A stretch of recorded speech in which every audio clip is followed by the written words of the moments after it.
Hello दोस्त, railway भर्ती 2024 कितना वैकेंसी दे सकता है रेलवे। आरटीआई से जवाब आ चुका है, जिसमें 1 फरवरी की जब नोटिफिकेशन आ चुकी है एलपी के लिए 5696 और टेक्नीशियन के लिए लगभग 9000 का शॉर्ट नोटिस आ चुका है। इसके बाद भी रेलवे और मिनिस्ट्री ऑफ रेलवे और एक्चुअल में वैकेंसी की जो डाटा है उसमें घपला है।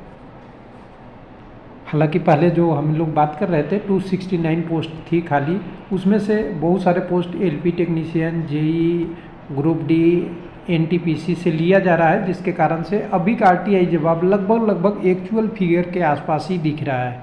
क्योंकि 269 में से कुछ ना कुछ पोस्ट हर महीने कुछ ना कुछ पैनल जारी हो रहे हैं, तो वो कम होते जाएगा। सिंपल सी बात है। तो 2,35,000 के आसपास अभी आसपास में भर्तियाँ खाली है। फिर ये मूंगफली के दाने जैसे छोटी छोटी वैकेंसी रेलवे क्यों दे रहा है? तो देखिए, इसका मतलब सिंपल सी बात है कि रेलवे को वैकेंसी इंक्रीज करनी चाहिए। कैंडिडेट को सोचना चाहिए कि इनके 5 साल जो गुजर गए उनको यूटिलाइजेशन करना चाहिए। बाकी गवर्नमेंट का डिसीजन होता है कितनी वैकेंसी कब देनी है और इतनी गैप क्यों किया, ये गवर्नमेंट का ही इशू है। लेकिन हम लोग अगर देख पाएँ या कोई समझ पाए, कोई विद्यार्थी हर साल पास आउट होता है, उसे तो हर साल वैकेंसी चाहिए थी। जो इस बार बोला है कि 2024 में आएगा, लेकिन जो बीच में 5 साल गैप हो गया उसका भरपाई अगले 5 साल लगातार वैकेंसी आए उससे नहीं हो सकता।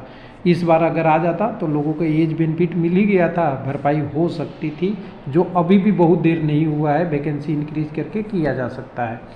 तो चलिए देखते हैं कहाँ आया है जवाब। इसको थोड़ा सा कैंडिडेट ने ही शेयर किए हैं, टेलीग्राम पे मुझे शेयर किए हैं, तो मैं उसी डाटा को लेके आ रहा हूँ। कैंडिडेट ने जो किए हैं उसी की बात कर रहा हूँ और एकदम बिल्कुल फैक्चुअल डाटा है और फैक्चुअल में कोई लिपापोती भी नहीं है। और मिनिस्ट्री का जवाब भी एकदम बिल्कुल साफ साफ है। मिनिस्ट्री ऑफ रेलवे, यानी मिनिस्ट्री की बात होगी तो मिनिस्ट्री ऑफ रेलवे का ही बात होगा, क्योंकि मिनिस्ट्री ऑफ रेलवे ही जवाब देगा कि रेलवे में कितनी भर्ती है। इन्फॉर्मेशन इन्होंने मांगा था, how many post are vacant in current in railway. कब का डेट? करेंट मतलब 1 फरवरी 2024, इंक्लूडिंग लेवल 1 के ग्रुप सी में जितने भी पोस्ट बचे हुए हैं। ग्रुप सी में ही अब सारे पोस्ट आ गए। नॉन गजेटेड का 2,35,807 पोस्ट खाली है। भाई साहब, इतनी पोस्ट आ जाए तो विद्यार्थी का कल्याण हो जाए, और इतनी नहीं आ सकती तो इससे जोड़ के ही आनी चाहिए थी, क्योंकि अभी 1-2 तक तो भर्ती पूरा नहीं हो रहा है। भर्ती पूरा होने में 1-2-25 भी हो सकता है, 1-2-26 भी हो सकता है, 27 भी हो सकता है, जैसा कि पिछले वैकेंसी डेली हुआ था। तो ये वैकेंसी ऊपर की तरफ ही राइज करेगा, और राइज करेगा तो उसको भरने के लिए जो एग्ज़ाम चल रहा है उसी से होगा। और मुझे तो उम्मीद है कि गवर्नमेंट अगर ये वैकेंसी निकाल रही है, इस वैकेंसी को केवल 5,696 और ये सब चीज़ें बढ़ने वाली है, आज नहीं तो कल किसी न किसी कारण से बढ़ेगी ही, क्योंकि ये वैकेंसी को पूरा नहीं करा जाएगा तो दिक्कत आ जाएगी। और सेफ्टी वाले पोस्ट खास करके, नॉन सेफ्टी वाले तो हो सकता है कॉन्ट्रैक्ट पे ले ले, सेफ्टी वाले पोस्ट तो भरना ही पड़ेगा हमें लगता है। तो आज नहीं, CBT 1 के बाद भी इंक्रीज होगा, या CBT 2 के बाद भी इंक्रीज। ऐसे तो CBT 1 के बाद ही जनरली कई बार इंक्रीज हुआ है, तो वहाँ पॉसिबल अभी भी है चांसेज।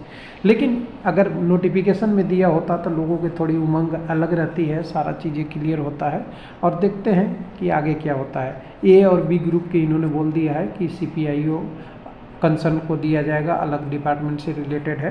तो यहाँ पे आपको 2,35,860, 2 लाख तो दे ही दीजिए एटलीस्ट वैकेंसी, कुछ बचा लीजिए अगले साल के लिए। फिर आगे प्रोसेस चलेगी, जो खाली होगी, रिटायरमेंट होगा, उसके लिए रिजाइन देंगे लोग, उसके लिए कई लोग और कारणों से छोड़ेंगे, उनके लिए, इन सारे सीटों के लिए आपको रखिए ना, इतना वैकेंसी तो दे ही दीजिए रिक्वेस्ट से लोगों को, कम से कम लोगों के लिए कल्याण हो जाए। तो चलिए, उम्मीद है कि गवर्नमेंट सुनेगी चीज़ें को और गवर्नमेंट समझेगी लोगों की बातें, कितनी प्रॉब्लम हो रही है। थैंक यू, धन्यवाद।